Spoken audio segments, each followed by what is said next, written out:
నమస్తే, welcome to E69 news. Janagama జిల్లాలో గ్రామ పంచాయతీ కార్మికులు ఆగస్టు 10న జరిగే దేశవ్యాప్త జైల్ భరో ఉద్యమాన్ని విజయవంతం చేయాలని సిఐటియు రాష్ట్ర ఉపాధ్యక్షుడు రాపర్తి రాజు పిలుపునిచ్చారు.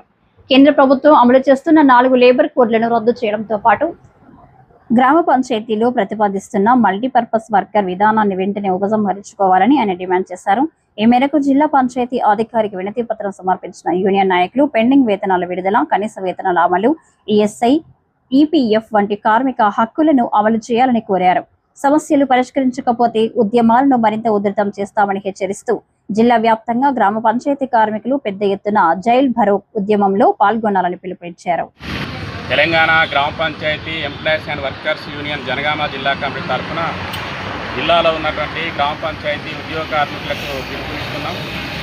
ఈరోజు జిల్లా డిపిఓ గారికి, జిల్లా కలెక్టర్ గారికి తెలియజేస్తూ వినతి పత్రాన్ని కూడా ఇచ్చినాం. ఏంటిదంటే ఆగస్టు 10వ తేదీన దేశవ్యాప్తంగా జాతీయ కార్మిక సంఘాలు, రైతు సంఘాలు, ప్రజా సంఘాలు కేంద్ర ప్రభుత్వం తీసుకొచ్చినటువంటి కార్మిక వ్యతిరేక చట్టాలు రద్దు చేయాలని, లేబర్ కోడ్ రద్దు చేయాలని కేంద్ర కార్మిక సంఘాలు ఇచ్చినటువంటి పిలుపు ఏదైతే ఉన్నదో జిల్లాలో గ్రామ పంచాయతీ కార్మికులు కూడా ఆ ఉద్యమంలో జైల్ భరో ఉద్యమంలో పాల్గొంటారని తెలియజేస్తూ జిల్లా డిపిఓ గారికి కూడా వినతిపత్రం అందజేసినాం. కాబట్టి జిల్లాలో ఉన్నటువంటి గ్రామ పంచాయతీ కార్మికులు తమ సమస్యల పరిష్కారం కోసం, ఉద్యోగ భద్రత కోసం, కార్మికుల హక్కులను అరించివేసేటువంటి 4 లేబర్ కోడ్లు రద్దు చేయాలని జరిగేటువంటి దేశవ్యాప్త ఉద్యమంలో ఆగస్టు 10న పాల్గొనాల్సి ఉంటుంది.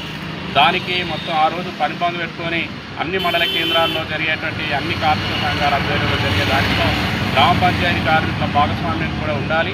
అన్ని గ్రామ పంచాయతీల కార్మికులు ఉదయం 10 గంటల వరకు మండల హెడ్ క్వార్టర్లో చేరుకొని కేంద్ర ప్రభుత్వ విధానాలు, కార్మిక వ్యతిరేక విధానాల నిరసనలో పాల్గొని మల్టీపర్పస్ వర్కర్ విధానం రద్దు చేయాలని, గ్రామ పంచాయతీ కార్మికులకు వేతనాలు పెంచాలని, ఉద్యోగ భద్రత కల్పించాలని, న్యాయమైన డిమాండ్లు పరిష్కరించాలని గ్రామ పంచాయతీ కార్మికులు తమ హక్కుల కోసం మండల కేంద్రాల్లో, జిల్లా కేంద్రాల్లో జరిగేటువంటి జైలు భరో ఉద్యమంలో ఆగస్టు 10న పాల్గొని పెద్ద ఎత్తున పాల్గొని జయప్రదం చేయాలని చెప్పేసి ఈ సందర్భంగా జిల్లాలో ఉన్న గ్రామ పంచాయతీ కార్మికులకు పిలుపునివ్వడం జరుగుతుంది.